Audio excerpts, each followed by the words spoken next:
Dari total 750 atlet kontingen Palembang yang berlaga di ajang Porprov 2017, setidaknya sekitar 100 atlet berstatus siswa yang masih duduk di bangku SD dan SMP. Dengan mengikuti kejuaraan Porprov ini, pihak Dinas Pendidikan Kota Palembang memberikan keringanan atlet tersebut untuk meninggalkan pelajaran di sekolah karena membawa nama Palembang untuk mewujudkan target juara umum.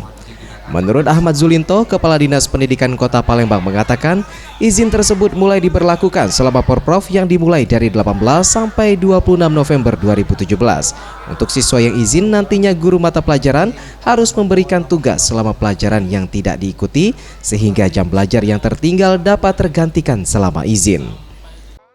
Apa yang disampaikan wali kota, kita akan mengejar sebagai tetap juara umum.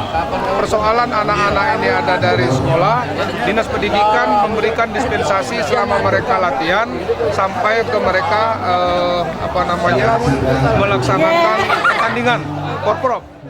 Kebanyakan siswa yang izin sekolah ini terdaftar di cabur senam dan sepatu roda yang menggunakan mayoritas atlet muda yang berpotensi ke depannya. Tim Liputan Sriwijaya TV.